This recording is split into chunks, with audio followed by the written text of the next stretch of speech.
السلام علیکم فرینڈز، جیسے کہ آج ہماری 5ویں ویڈیو ہے جو ہے کہ حضرت ابو ذر غفاری رضی اللہ تعالیٰ عنہ کا اسلام انہوں نے کب اور کیسے قبول کیا۔ جی چلیے شروع کرتے ہیں۔ اگر آپ سب سے پہلے اس چینل پر نئے ہیں تو چینل کو سبسکرائب کریں، ویڈیو کو لائک کریں اور پھر شیئر کریں۔ بسم اللہ الرحمن الرحیم، شروع کریں۔ یہ آج آپ کو ہم قصہ سنانے جا رہے ہیں جو ہے کہ حضرت ابو ذر غفاری رضی اللہ تعالیٰ عنہ کا اسلام۔ حضرت ابو ذر غفاری رضی اللہ تعالیٰ عنہ مشہور صحابی ہیں جو بعد میں بڑے زاہدوں اور بڑے علماء میں سے ہوئے۔ حضرت علی کرم اللہ وجہہ کا ارشاد ہے کہ ابو ذر رضی اللہ تعالیٰ عنہ ایسے علم کو حاصل کیے ہوئے ہیں جس سے لوگ عاجز ہیں، مگر انہوں نے اس کو محفوظ کر رکھا ہے۔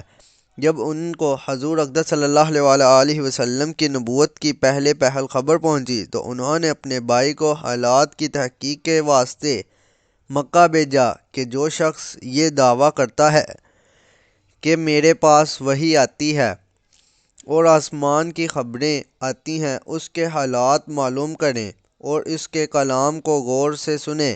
وہ مکہ مکرمہ آئے اور حالات معلوم کرنے کے بعد اپنے بھائی سے جا کر کہا کہ میں نے ان کو اچھی عادتوں اور عمدہ اخلاق کا حکم کرتے دیکھا اور ایک ایسا کلام سنا جو نہ شعر ہے نہ کاہنوں کا کلام ہے۔ ابو ذر رضی اللہ تعالیٰ عنہ کی اس مجمل بات سے تشفی نہ ہوئی تو خود سامان سفر کیا اور مکہ پہنچے اور سیدھے مسجد حرام میں گئے۔ حضور صلی اللہ علیہ وسلم کو پہچانتے نہیں تھے اور کسی سے پوچھنا مسلط کے خلاف سمجھا۔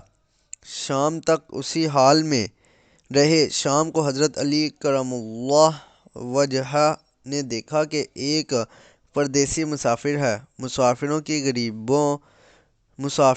غریبوں کی پردیسیوں کی خبر گیری، ان کی ضرورتوں کا پورا کرنا ان حضرات کی گھٹی میں پڑا ہوا تھا، اس لیے ان کو اپنے گھر لے آئے، میزبانی فرمائی، لیکن اس کے پوچھنے کی کچھ ضرورت نہ سمجھی کہ کون ہے، کیوں آئے۔ مسافر نے بھی کچھ ظاہر نہ کیا۔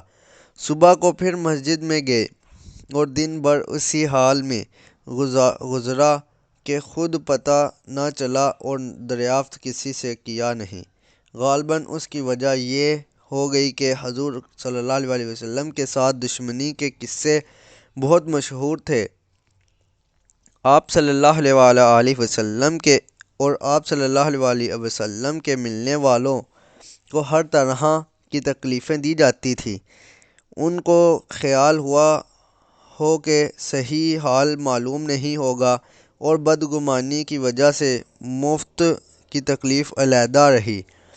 دوسرے دن شام کو بھی حضرت علی رضی اللہ تعالیٰ عنہ کو خیال ہوا کہ پردیسی مسافر ہے، بظاہر جس غرض کے لیے آیا ہے وہ پوری نہیں ہوئی، اس لیے پھر اپنے گھر لے گئے اور رات کو کھلایا سلایا، مگر پوچھنے کی اس رات بھی نوبت نہ آئی۔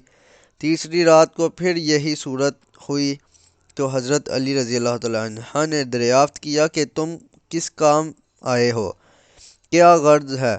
تو حضرت ابو ذر غفاری رضی اللہ تعالیٰ عنہ سے اول ان کو قسم اور عہد و پیمان دیے، اس بات کے کہ وہ صحیح بتائیں۔ اس کے بعد اپنی غرض بتلائی۔ حضرت علی اکرم اللہ وجہہ نے فرمایا کہ وہ بے شک اللہ کے رسول صلی اللہ علیہ وسلم ہیں، اور صبح کا جب میں جاؤں تو تم میرے ساتھ چلنا، میں وہاں تک پہنچا دوں گا، لیکن مخالفت کا زور ہے، اس لیے راستہ میں اگر مجھے کوئی شخص ایسا ملا جس سے میرے ساتھ چلنے کی وجہ سے تم پر کوئی اندیشہ ہو تو میں پیشاب کرنے لگوں گا یا اپنا جوتا درست کرنے لگوں گا، تم سیدھے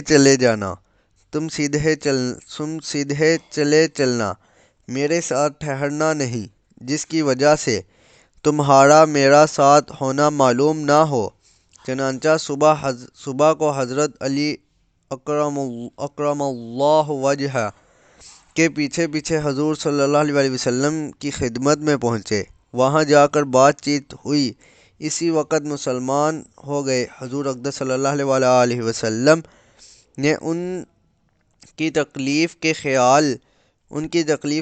خیال سے فرمایا کہ اپنے اسلام کو ابھی ظاہر نہ کرنا، چپکے سے اپنی قوم میں چلے جاؤ، جب ہمارا غلبہ ہو جائے اس وقت چلے آنا۔ انہوں نے عرض کیا، یا رسول اللہ صلی اللہ علیہ وسلم، اس ذات کی قسم جس کے قبضہ میں میری جان ہے کہ اس کلمہ توحید کو ان بے ایمانوں کے بیچ میں چلا کے پڑھوں گا۔ چنانچہ اسی وقت مسجد حرام میں تشریف لے گئے اور بلند آواز سے اشہد ان لا الہ الا اللہ و اشہد ان محمد رسول اللہ پڑھا۔ پھر کیا تھا، چاروں طرف سے لوگ اٹھے اور اس قدر مارا کہ زخمی کر دیا، مرنے کے قریب ہو گئے۔ حضور صلی اللہ علیہ وسلم کے چچا حضرت عباس رضی اللہ تعالیٰ عنہ، جو اس وقت تک مسلمان بھی نہیں ہوئے تھے، ان کے اوپر بچانے کے لیے لیٹ گئے اور لوگوں سے کہا کہ کیا ظلم کرتے ہو؟ یہ شخص قبیلہ غفار کا ہے اور یہ قبیلہ ملک شام کے راستہ میں پڑتا ہے۔ تمہاری تجارت وغیرہ سب ملک شام کے ساتھ ہے۔ اگر یہ مر گیا تو شام کا جانا آنا بند ہو جائے گا۔ اس پر ان لوگوں کو بھی خیال ہوا کہ ملک شام سے ساری ضرورتیں پوری ہوتی ہیں، وہاں کا راستہ بند ہو جانا مصیبت ہے، اس لیے ان کو چھوڑ دیا۔ دوسرے دن پھر اسی طرح انہوں نے جا کر بآواز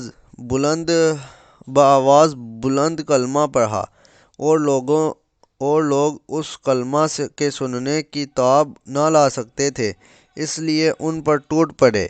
دوسرے دن بھی حضرت عباس رضی اللہ تعالیٰ عنہ نے اسی طرح ان کو سمجھا کر ہٹایا کہ تمہاری تجارت کا راستہ بند ہو جائے گا۔ اس کا فائدہ نہیں کیا تھا وہ سنیے۔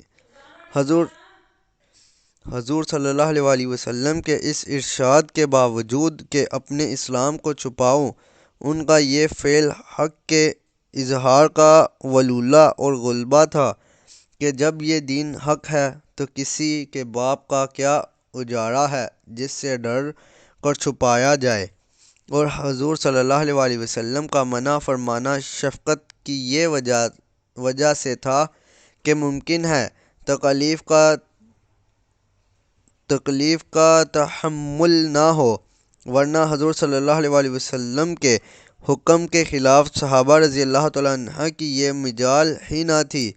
چنانچہ اس کا کچھ نمونہ مستقل باب میں آ رہا ہے۔ چونکہ حضور اقدس صلی اللہ علیہ وسلم خود ہی دین کے پھیلانے میں ہر قسم کی تکلیفیں برداشت فرما رہے تھے، اس لیے حضرت ابو ذر غفاری رضی اللہ تعالیٰ عنہ نے سہولت پر عمل کے بجائے حضور صلی اللہ علیہ وسلم کے اتباع کو ترجیح دی۔ یہی ایک چیز تھی کہ جس کی وجہ سے ہر قسم کی ترقی دینی و دنیاوی صحابہ کرام رضی اللہ تعالیٰ عنہ کے قدم چوم رہی تھی، اور ہر میدان ان کے قبضہ میں تھا کہ جو شخص بھی ایک مرتبہ کلمہ شہادت پڑھ کر اسلام کے جھنڈے کے نیچے آ جاتا تھا، بڑی سے بڑی قوت بھی اس کو روک نہ سکتی تھی، اور نہ بڑے سے بڑا ظلم اس کو دین کی اشاعت سے ہٹا سکتا تھا۔ چلیے ہم یہاں پر ویڈیو کا اختتام کرتے ہیں۔ تو ہم آپ کو پھر کہیں گے کہ اگر آپ اس چینل پر نئے ہیں تو پلیز چینل کو سبسکرائب کر دیں۔ ویڈیو بنانے میں بہت زیادہ ٹائم لگتا ہے، اور اگر کسی چیز کی سمجھ نہیں آئی تو آپ ہمیں کمنٹ میں بتا سکتے ہیں، ہم آپ کا میننگ وغیرہ سب کچھ اس کا بتا دیں گے۔ شکریہ۔